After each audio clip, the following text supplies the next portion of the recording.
तेरा साथ है तो मुझे क्या कमी है। दूर से इस गाने की आवाज़ सुल्लू के कानों तक पहुंच रही थी और वो इसे सुनकर अपने अतीत के एक गलियारे में खोती जा रही थी। यह गाना उसे और उसके पति अविनाश को बहुत पसंद। बहुत लंबा तो नहीं, परंतु एक छोटा सा यादगार रास्ता दोनों ने एक साथ तय किया था। घर वालों की मर्जी के खिलाफ शादी की थी दोनों ने। सुल्लू बाल विधवा थी। उसे तनिक भी याद नहीं कि कब उसका विवाह हुआ, कब वह सुहागन बनी और कब विधवा भी हो गई। गाँव से 10वीं पास करने के बाद घर में बाबूजी का फरमान जारी हुआ कि अब आगे पढ़ने की ज़रूरत नहीं। चूल्हा चौका करके सुल्लू घर के एक कोने में पड़ी रहेगी। एक विधवा स्त्री की यही तो बेटा बना है। बड़े भैया जो कि फौज में थे, उन्होंने सुल्लू को पढ़ाने का बीड़ा उठाया।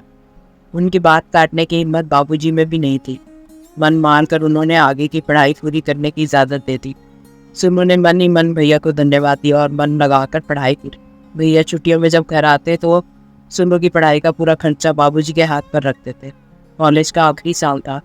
सुल्लू जोर शोर से पढ़ाई कर रही थी कि रिजल्ट अच्छा कर पाए। इम्तिहान का आखिरी पर्चा था। रात में जब फिर सुल्लू पढ़ रही थी कि अचानक जोर से बाहर की कुंडी खड़की और फिर भैया की आवाज़ आई, अरे कोई है, दरवाज़ा खोलो।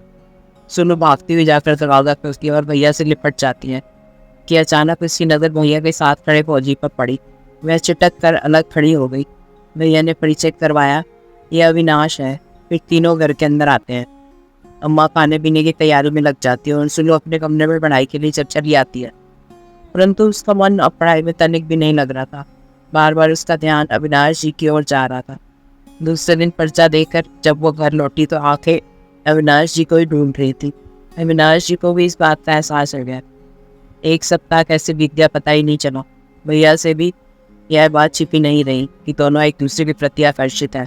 जब भैया ने अविनाश जी से इस बारे में बात की तो वे झट से मान गए, क्योंकि उनके घर में सिर्फ एक बूढ़ी माँ थी।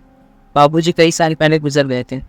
भैया ने फिर अम्मा बाबूजी से इस बारे में बात की तो बाबूजी भड़क गए, क्योंकि सुल्लू बाल विधवा थी और अविनाश उनसे नीची जाति के थे। अब भैया के पास एक ही उपाय बचा था, घर वालों से छुपाकर शादी कराने की। वह चुपचाप पास वाले गाँव के मंदिर में दोनों को लेकर गए और शादी करवा दी। विदाई के वक्त भैया से लिपट कर सुल्लू फूट गई। बड़े बेटे के जन्म के बाद सुल्लू अपने पति के साथ मायके आई तो अम्मा और बाबूजी सब भूल कर दोनों को गले लगा लेते हैं। इसके बाद सुल्लू के एक बिटिया भी हुई। बिटिया जब 2 साल की थी, हमेशा की तरह इस साल भी अविनाश जी छुट्टियों में घर आए हुए थे। अभी 2 ही दिन बीतते थे कि तार आ गया, सीमा पर जंग छिड़ गई है। सभी फौजी तत्काल ड्यूटी पर लौटे। न जाने सुल्लू को इस बार ऐसा क्यों लग रहा था कि वो अविनाश जी को अंतिम विदाई दे रही है। अविनाश जी चले गए मातृभूमि की रक्षा के लिए। 1 हफ्ते बाद भैया आते हैं। सुल्लू पूछती है, दामाद जी को कहाँ छोड़ा है। भैया कुछ नहीं बोल पाए, सिर्फ आंखें डबडबा गई।